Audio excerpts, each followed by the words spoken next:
Bienvenue, aujourd'hui on s'attaque à un sujet qui nous concerne tous, mais auquel on pense assez rarement. Qu'est-ce qui se passe avec les déchets produits par les hôpitaux, les cliniques, les pharmacies? Mmh. On parle seringues, médicaments périmés, compresses usagées.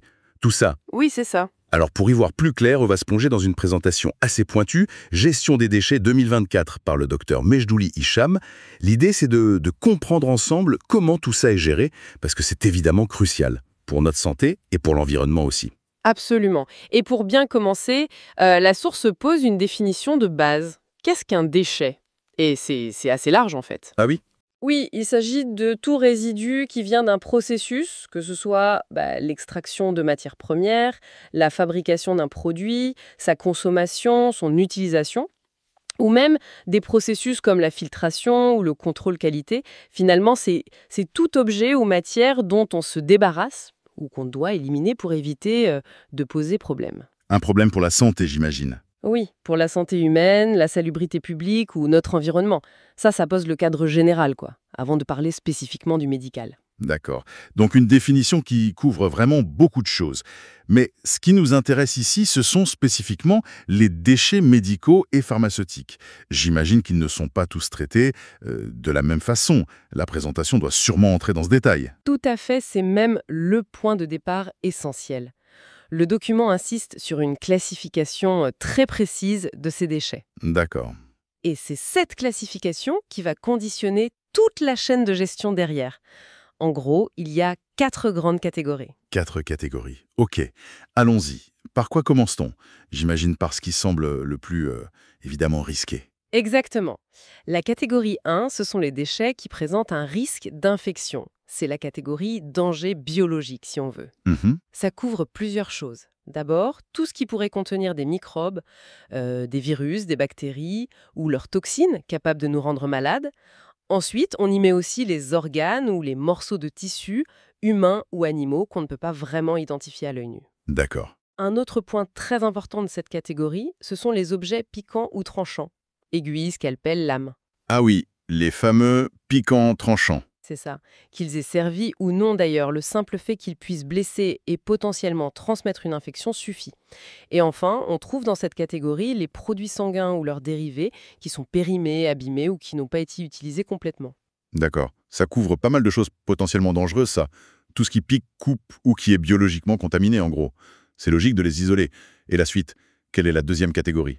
Alors, après le risque infectieux vient le risque chimique et pharmaceutique. Ça, c'est la catégorie 2. Chimique et pharma. Ok. Là, on parle des médicaments non utilisés, périmés ou qui ont été abîmés. Ça inclut aussi les produits chimiques de laboratoire, les désinfectants non utilisés, ce genre de choses. Et la source met un accent particulier sur un sous-groupe, les déchets cytostatiques et cytotoxiques. Ah oui, ça c'est lié au traitement contre le cancer souvent, non? Exactement. Ce sont des produits particulièrement toxiques pour les cellules, donc il faut les gérer avec une précaution extrême. Compris. Donc infectieux d'abord, puis chimico-pharmaceutique ensuite. Et la troisième catégorie, elle se distingue comment? La catégorie 3 est un peu particulière. Elle concerne aussi des restes anatomiques, comme un peu dans la catégorie 1, mais cette fois, ce sont des organes ou des tissus humains ou animaux qui sont facilement identifiés Facilement identifié, c'est-à-dire? par quelqu'un qui n'est pas un spécialiste. Par exemple, une partie de membre après une amputation. La distinction avec les tissus non identifiables de la catégorie 1 est importante, notamment pour des questions éthiques et puis pour le traitement final. Ah oui, je vois la nuance. C'est plus spécifique. D'accord. Et il reste une quatrième catégorie, si elle n'est ni infectieuse, ni chimiquement dangereuse, ni un reste anatomique identifiable. Qu'est-ce que ça peut être? Eh bien, c'est la catégorie un peu fourre-tout, mais sans risque majeur. La catégorie 4, celle des déchets assimilés aux déchets ménagers. Ah, comme nos poubelles à la maison. Voilà, c'est un peu ça. Ce sont tous les déchets produits dans un établissement de santé, mais qui ne présentent aucun des risques des 3 premières catégories. On peut penser aux emballages en carton non souillés, aux papiers de bureau, aux restes de repas des patients. Bon, s'ils ne viennent pas de services d'isolement infectieux, évidemment. Aux bouteilles en plastique vides. En gros, oui, ce qui pourrait se retrouver dans nos poubelles classiques. D'accord. Donc, on a ce système à 4 niveaux, risque infectieux, piquant, risque chimique pharma, reste anatomique identifiable et le reste qui ressemble à nos ordures ménagères. Cette classification, c'est vraiment la pierre angulaire de tout le système, quoi. C'est exactement ça. On imagine bien que gérer une seringue usagée, catégorie 1B, et un emballage carton de catégorie 4, ça ne demande pas les mêmes précautions. C'est exactement ça. Et cette classification, elle mène logiquement à la suite le processus de gestion lui-même. Le document décrit un parcours très structuré en 5 étapes clés que les établissements de soins doivent suivre. C'est une véritable chaîne logistique et sanitaire. 5 étapes. Intéressant de voir comment ça s'organise concrètement. La première étape, si je suis la logique, ça doit être de séparer ces différentes catégories dès le départ, non? Le tri. C'est bien ça, et la source insiste énormément là-dessus. La première étape, c'est le tri et le conditionnement. Et ça se passe à la source. À la source, c'est-à-dire? Là où le déchet est produit, dans la chambre du patient, au laboratoire, en salle d'opération. L'objectif absolu, c'est d'éviter à tout prix de mélanger le déchet à risque catégorie 1, 2, 3 avec les déchets ménagers de la catégorie 4. Oui, parce que si on mélange tout, Ben oui, si on mélange, tout devient potentiellement dangereux et surtout beaucoup plus coûteux à traiter. Imaginez une aiguille perdue dans un sac poubelle classique. Le risque pour le personnel de nettoyage ou de collecte est énorme. Donc une vigilance de tous les instants est demandée au personnel soignant. on comprend l'importance cruciale de ce tri à la source. Et concrètement, comment on s'assure que tout le monde trie correctement? Il doit y avoir un système visuel simple. Tout à fait. Le conditionnement utilise un code couleur très strict, avec des contenants spécifiques, normalisés et à usage unique. C'est là que ça devient très pratique et visuel. Les fameuses poubelles de couleur dans les hôpitaux. Exactement. Alors, pour les déchets infectieux mous, la catégorie 1A, et les produits sanguins, la 1C, ce sont des sacs en plastique rouge. Ils doivent être épais, résistants et bien sûr étanches. Pour les objets piquants et tranchants, la catégorie 1B, là on change. On utilise des récipients rigides qui ne peuvent pas être perforés et qui se ferment hermétiquement. Leur couleur est jaune. La rigidité, c'est la clé ici. Jaune pour le risque de blessure physique, rouge pour le risque biologique. Ouais, logique. Et pour les autres catégories alors? Les chimiques et les autres? Pour la catégorie 2, les déchets chimiques, pharmaceutiques et surtout cytostatiques, la couleur retenue est le marron, dans des sacs également résistants et étanches. La catégorie 3, les parties anatomiques identifiables, va dans des contenants ou des sacs blancs. Mais la source précise qu'ils doivent être opaques, non transparents. Ah oui, par respect, j'imagine. Oui, c'est une question de respect et de discrétion. Et enfin, pour la catégorie 4, les déchets assimilés aux ménagers, c'est le classique sac noir, résistant et étanche lui aussi. Rouge, jaune, marron, blanc opaque, noir. Ce code couleur, c'est vraiment un outil de travail essentiel au quotidien dans un hôpital ou une clinique. Ça demande de la discipline, c'est sûr, mais ça simplifie énormément la gestion en aval. Tout à fait. Bon, une fois que tout est bien trié et emballé dans le bon contenant, de la bonne couleur, quelle est la suite? On les laisse pas dans les couloirs, j'imagine. Non, non. Une fois ce conditionnement fait correctement, on passe à l'étape 2, la collecte et la manipulation au sein de l'établissement. C'est la logistique interne, en quelque sorte. Ok. Comment ces sacs et ces boîtes sont ramassés depuis les différents services, éventuellement pesés pour suivre les quantités produites, et puis regroupés en un point central avant le stockage plus long. D'accord. On regroupe. Et où vont ces déchets en attendant leur traitement final, hein? Alors ça, c'est l'étape 3, le stockage temporaire. Les déchets conditionnés sont entreposés dans des locaux spécifiques, dédiés uniquement à ça. Sécurisé, j'imagine. Ah oui, fermés à clé, sécurisés, ventilés et faciles à nettoyer et désinfecter. La source souligne aussi que leur taille doit être suffisante pour gérer le volume de déchets produits par l'établissement en tenant compte de la fréquence à laquelle ces déchets seront ensuite évacués vers l'extérieur pour être traités. On ne peut pas se permettre de saturer ces locaux, quoi. Logique, un stockage sécurisé et dimensionné aux besoins. Donc on a trié, emballé, collecté en interne, stocké temporairement.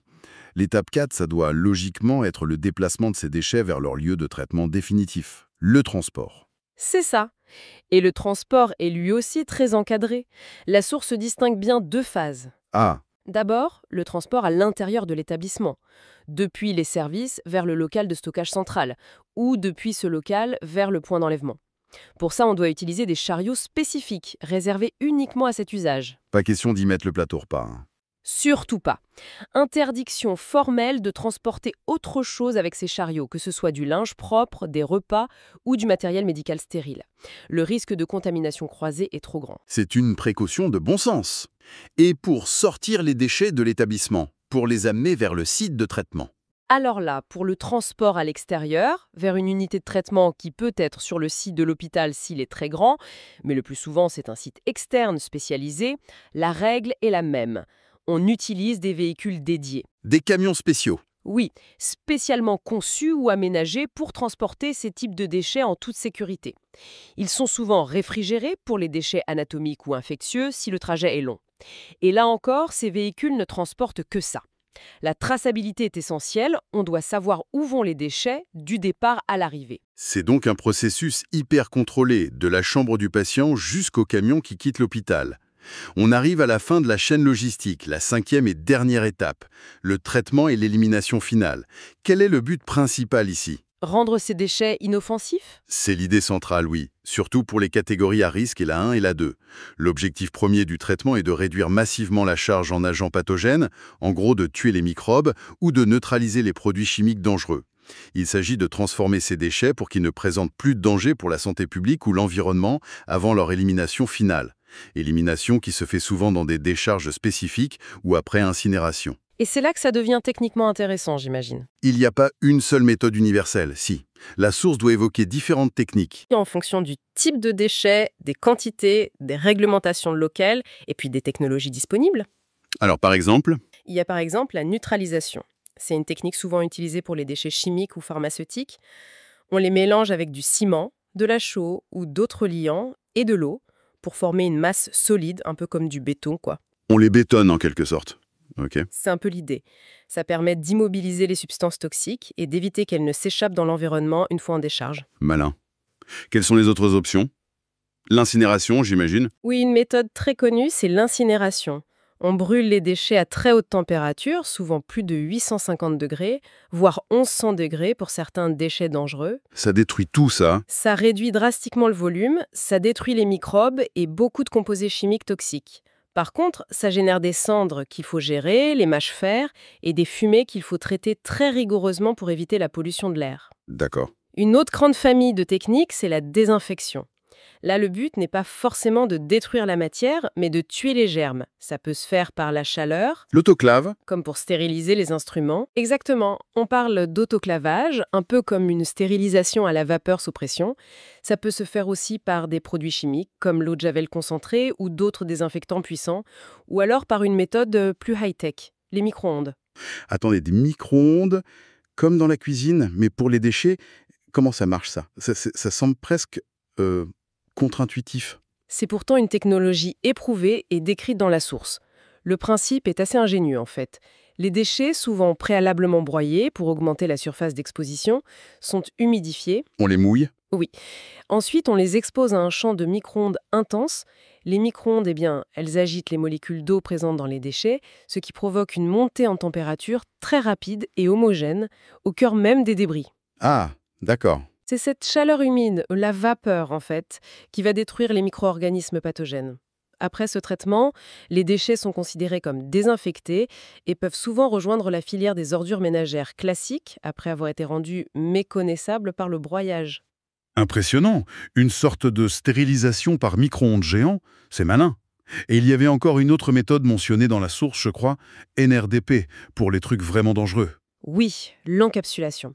Le document la présente comme particulièrement adaptée pour les objets piquants et tranchants, la fameuse catégorie 1B en conteneur jaune, et pour certains déchets pharmaceutiques ou chimiques de catégorie 2. L'encapsulation. On les enferme, c'est ça? C'est exactement ça. L'idée ici est vraiment d'immobiliser physiquement le déchet dangereux. On prend les conteneurs jaunes, pleins, ou d'autres récipients résistants contenant les déchets pharmaceutiques, et on les place dans des fûts métalliques ou en plastique très épais. D'accord. Ensuite, on remplit complètement ces fûts avec un matériau liant. Ça peut être du plâtre, une sorte de mousse plastique qui durcit, ou même du bitume. Le but est d'enrober totalement les déchets et leurs contenants primaires. Une fois le fût rempli et le liant durci, on le ferme hermétiquement. Il peut alors être mis en décharge de manière beaucoup plus sûre, car même si le fût devait être endommagé avec le temps, les déchets dangereux resteraient piégés dans la matrice solidifiée. C'est une double, voire triple sécurité en fait. Le déchet dans son contenant rigide, lui-même noyé dans un liant solide, le tout dans un fût résistant. On voit bien la logique pour les objets coupants ou les produits très toxiques. Tout à fait. Cette diversité de techniques est vraiment intéressante. On voit que chaque type de risque a sa solution. De la stérilisation par chaleur ou micro-ondes à l'immobilisation physique par encapsulation ou neutralisation. Exactement. Et quand on prend un peu de recul, on voit comment toutes ces étapes s'articulent. Depuis la classification initiale très précise, en passant par le tri rigoureux à la source, avec le code couleur, la logistique interne et externe sécurisée, jusqu'à ces différentes méthodes de traitement final. Tout le processus vise à minimiser les risques à chaque étape. C'est une chaîne complexe. Oui, conçu pour protéger aussi bien le personnel soignant, les agents de collecte et de traitement, que la population générale et bien sûr l'environnement. Faisons un petit récapitulatif pour bien fixer les idées. On part d'une définition générale du déchet, puis on zoome sur le médical avec 4 catégories clés basées sur le type de risque: infectieux, chimique, anatomique et assimilé ménager. C'est ça? C'est ça. Ensuite, un processus en 5 étapes très cadré. 1. Tri à la source et conditionnement crucial, avec le code couleur rouge, jaune, marron, blanc, noir. 2. Collecte interne. 3. Stockage temporaire sécurisé. 4. Transport dédié, interne et externe. Et 5. Traitement final pour réduire les risques, avec différentes technologies comme l'incinération, la désinfection, y compris par micro-ondes, ce qui est assez marquant, ou l'encapsulation pour les objets les plus dangereux. J'ai bien résumé? C'est une excellente synthèse, oui. C'est une chaîne logistique et sanitaire qui demande beaucoup de rigueur et de moyens. Et un point important que la source mentionne dans ses références, c'est que tout cela n'est pas laissé au bon vouloir des établissements. C'est encadré par la loi. Ah oui, il y a une réglementation spécifique. Exactement. Le document cite spécifiquement le décret numéro 2-09-139 de 2009 au Maroc, qui régit justement la gestion de ces déchets médicaux et pharmaceutiques. Ça montre bien que les autorités prennent ce sujet très au sérieux, car les enjeux sanitaires et environnementaux sont majeurs. Gérer correctement ces déchets, ce n'est pas une option, c'est une obligation. Une obligation pour protéger tout le monde. Voilà. Merci beaucoup pour cette analyse détaillée et très claire, basée sur le document du Dr Medjouli. Ça nous donne une bien meilleure idée de ce qui se passe en coulisses dans nos systèmes de santé, un aspect essentiel mais souvent invisible. Avec plaisir. Et pour finir, peut-être une petite ouverture. On voit que le système est déjà complexe et assez sophistiqué. Mais en pensant à l'avenir, avec l'évolution des techniques médicales, l'arrivée de nouveaux matériaux, de médicaments peut-être plus complexes et une pression environnementale qui ne cesse de croître, quels pourraient être les prochains grands défis ou les innovations à venir dans ce domaine? Est-ce qu'on va vers encore plus de tri, du recyclage pour certains composants peut-être, des traitements encore moins impactants pour l'environnement? Ça laisse matière à réflexion sur comment rendre cette gestion indispensable encore plus durable. C'est une excellente question pour élargir la perspective. Oui, la recherche de solutions qui allient sécurité sanitaire maximale et impact environnemental minimal est sans aucun doute au cœur des préoccupations futures. L'économie circulaire, même si c'est complexe à appliquer à ces déchets très spécifiques, c'est une piste explorée. Tout comme l'amélioration continue des techniques de traitement pour réduire les émissions ou la consommation d'énergie. C'est clair que c'est un domaine qui doit constamment s'adapter aux nouvelles réalités médicales et environnementales.